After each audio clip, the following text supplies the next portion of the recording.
revue de presse. Revue de presse spéciale, madame, monsieur, bienvenue à tous. Challenge Hebdo et le tir de madame Dicalo vous sont décortiqués avec le concours de MBF Media Productions. Présidentielle 2025, Maurice Kamto et la question du mandat impératif. Le ralliement de quelques élus du SDF et de l'UMS le week-end dernier à Bafoussam a relancé de fort belle manière le débat autour de la validité de sa candidature sous les couleurs du MRC, page 3 du trième de madame Dicalo. Toujours avec Dicalo, marche de Marois, et si la bataille se jouait au sein du RDPC, il s'agit bien évidemment de la chronique qui explique les implications apparentes ou implicites de cette grande initiative parrainée par Kavaïgué Djibril, président de la délégation permanente régionale du RDPC pour l'extrême nord. Présidentielle 2025, le débat sur la validation de la candidature de Maurice Kamto refait surface, nous dit-on. Préparatif de la fête de l'unité, le Fundi mobilise les partis politiques, nous dit-on dans les colonnes du hebdomadaire Dicalo. Toujours avec Dicalo, poursuivons notre tour d'horizon. Climat social tendu, les agents communaux barricadent la mairie de Ngomidza pour réclamer bien évidemment les aérés de salaire. Bafan Konjok, on traite les points critiques, nous dit Dicalo. Programme de Mantiret, le MINPROF et l'UNICEF se mettent main dans la main. Professeur Abena Ondoa, né Obama, Marie-Thérèse a reçu en audience Madame Nadine Perrault, représentante de l'UNICEF au Cameroun, pour la circonstance. Scolarisation des enfants handicapés, le Cameroun veut marquer de solides points. L'éducation inclusive était le menu principal du point de presse donné le lundi 12 mai 2025 à Yaoundé par Madame Né Kendek Pauline Irène, ministre des Affaires sociales. Toujours avec Dicalo, filets sociaux, la Banque mondiale dirige un audit au Cameroun. Une mission d'évaluation à mi-parcours de la Banque mondiale séjourne au Cameroun. C'est à l'effet de mesurer l'impact de ce projet dans la lutte contre la pauvreté.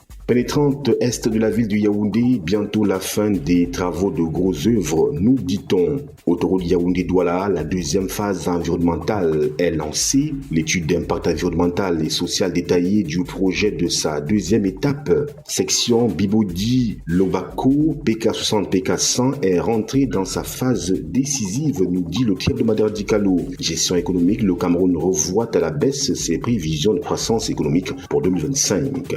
Incendie à la navette pour la Tangandji évalue l'ampleur des dégâts. Le ministre de l'administration territoriale était en visite de sécurité dans la région du Nord. Sécurité sanitaire, le Cameroun et la Banque mondiale préparent un projet stratégique, nous dit-on. Coopération Italie-Cameroun, un centre de cardio-chirurgie bientôt à Yaoundé. Avortement sécurisé, une action contre la stigmatisation lancée à l'occasion de la journée mondiale d'action contre la stigmatisation de l'avortement. L'initiative She and White, santé sexuelle avec équité et droit, appelle à plus d'efforts pour remettre en question les discours néfastes démantelés. Les obstacles exigeaient un accès sans stigmatisation à l'avortement sécurisé dans le respect des droits. Route Ngaoundéré-Garoua, bientôt le démarrage des travaux de construction. Suite à un bug informatique, la SCDP annule un appel d'offres de 2,7 milliards de francs CFA. Ditap Eto, nous sommes en sport, le SINAFOR va traîner la FECAFOOT au TAS.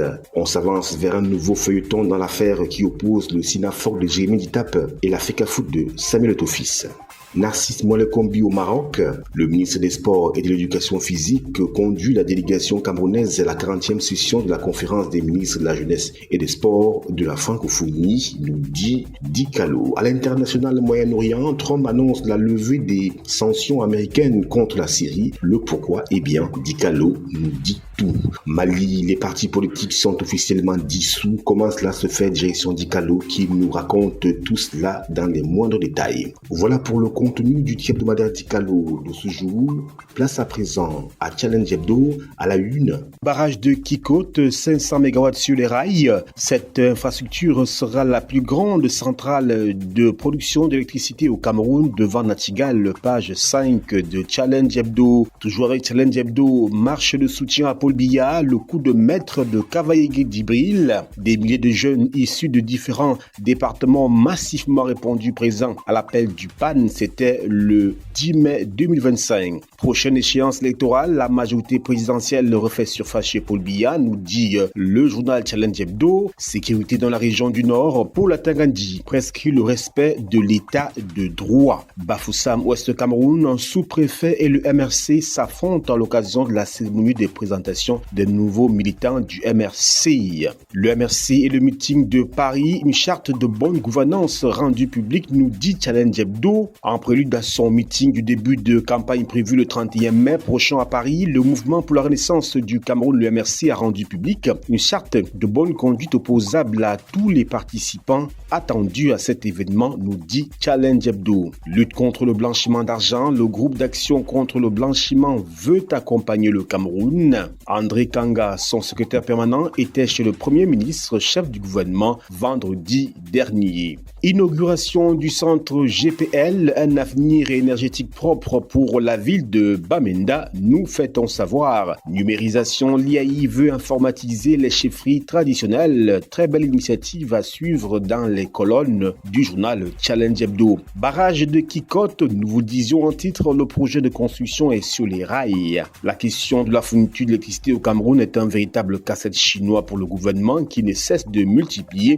les stratégies pour satisfaire la demande sans cesse croissante. C'est ainsi donc l'on assiste à la construction des barrages et notamment celui de Kiko dont le projet est sur les rails et qui à terme devrait contribuer à réduire le déficit criard d'énergie existant au Cameroun. Examens officiels 2025, l'organisation sous la menace d'une grève, comment et bien Challenge Hebdo nous dit tout. Roland Assoa et Toga, la balle est dans le camp du gouvernement. On parle bien évidemment de l'organisation des examens officiels 2025. Campagne de santé gratuite, la caravane Anamda se déploie dans la région du Nord. Dr Manaouda Malachi, le septentrion, célèbre l'un de ses fils. Une série de distinctions honorifiques d'une forte portée symbolique pour ce serviteur de l'État, nous dit Challenge Hebdo. Chefferie Nouvelle Tract Afrique, Ngassa Roger est le nouveau chef de 3e degré. Cérémonie d'obsèques et de funérailles, le préfet d'Union et Foumou interdit la vente de l'alcool pendant cette période.